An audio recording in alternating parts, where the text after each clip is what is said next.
Magandang umaga, ako po si Benison Estareja. Meron pa rin tayong update regarding sa ating monitor na si Severe Tropical Storm Hana with international name na Haikui.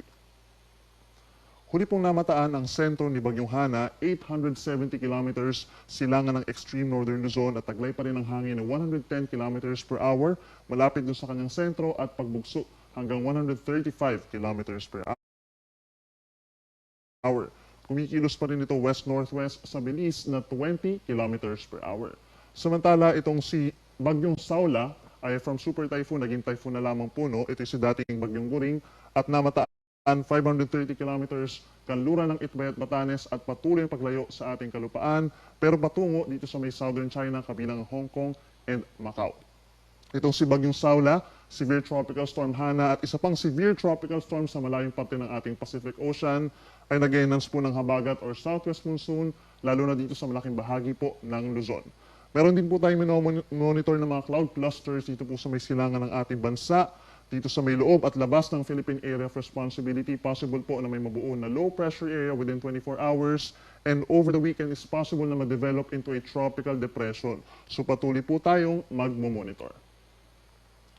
Ito yung latest track ng Pag-asa regarding po kay Bagyong Hana. Kung mapapansin po nila, patuloy na unti-unting bumababa po yung track nitong si Bagyong Hana. So inaasahan po within the next 3 days ay kikilos west-northwest ang Bagyong Hana. In terms of intensity, possible po na mamayang hapon ay lumakas pa ito bilang isang typhoon.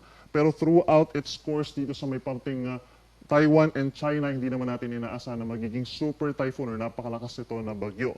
In terms of its track, meron po tayong bahagyang pagbaba at bahagyang pagtaas. Meron pa rin tayong cone of uncertainty na tinatawag. So ito sa ngayon ay posibleng maglandfall po dito sa may parting northern Taiwan pagsapit po ng Sabado ng gabi or bukas ng gabi hanggang Sunday ng madaling araw. And then eventually pagsapit po ng Sunday ng hapon ay maglandfall po dito sa may parting, parting eastern China at lumabas ng Philippine Area of Responsibility Sunday po ng hapon. Pero possible din po na mapaaga ng bahagya yung paglabas ng Philippine Area of Responsibility nitong si Bagyong Hana. Maaari pong Sabado ng gabi patungo na dito sa may parting Eastern China at hindi maglandfall dito sa may Taiwan. So patuloy po tayong maki-update sa mga ilalabas po na updates ng Pag-asa.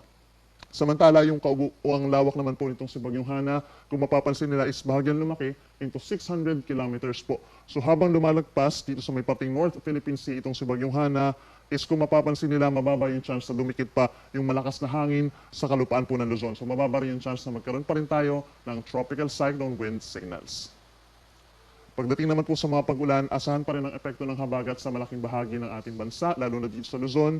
Meron pa rin tayong 50 to 100 millimeters na ulan kada araw for the next 3 days po o hanggang sa linggo dito sa Luzon. Kabilang ng Ilocos Region, Abra, Benguet, dito rin po sa Central Luzon, kabilang ng Tarlac, Nueva Ecija, Pampanga, and Bulacan. Sa Calabarzon, pinaka-apektadong Rizal, Cavite, and Batangas. At pagsapit ng linggo, apektado naman ang Calamian Islands sa Palawan at lalawigan din po ng Antique. So mag-ingat po sa mga posibleng pagbaha or pagguho ng lupa. Possible po yung mga light to moderate with at times heavy rains.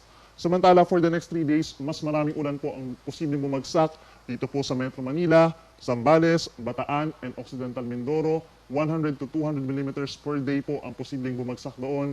Kaya asahan din po yung mga minsan malalakas na mga pag-ulan, moderate to heavy with at times intense rains. So mas mataas yung chance na magkaroon po ng mga heavy rainfall warnings in these areas. Pagdating naman po sa mga class suspensions, kapag meron tayong orange and red rainfall warnings, ay automatically po ay suspended ang klase from kindergarten hanggang grade 12 or senior high school po. At depende pa rin po sa inyong local government units. Kung wala naman tayong red or orange rainfall warnings, ay pwede pa rin tayo magtaas or pwede pa rin tayo mag-suspend ng klase at ng trabaho.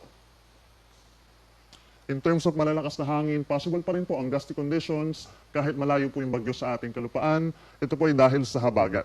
For today, asahan po sa Cordillera Region ang mga pagbugso ng hangin habang ngayong araw hanggang sa linggo. Asahan din po ang mga pagbugso ng hangin over Batanes, Ilocos Region, ganyan din sa malaking bahagi ng Central Luzon, Zambales, Bataan, Bulacan, and Aurora. Dito rin po sa Metro Manila, malaking bahagi ng Southern Luzon, Calabarzon, Mimaropa, and Bicol Region, ganyan din sa Western Visayas at sa northern portion of Eastern Visayas. Mas malakas po yung hangin dito po sa may coastal areas at sa mga bulubundukin na lugar.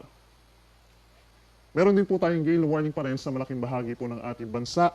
Dito pa rin po sa may northern seaboard of extreme northern Luzon po, dito rin po sa may Ilocos region, hanggang 5 metrong taas na mga pag-alon po ang posible, habang sa natitirang baybayin naman ng Luzon, dito rin po sa may Western Visayas, except dito sa may parteng Negros Occidental, at sa seaboard ng Northern Samar, meron tayong 2.8 to 4.5 meters. So nasa isa't kalahating palapag po ito ng gusali. Delikado ang mga pag-alon na ito sa maliliit na sasakyang pandagat. So maaari po magkaroon ng mga sea travel suspensions for small sea vessels, at delikado rin yung mga pag-alon sa mga katamtaman at malaking sasakyang pandagat.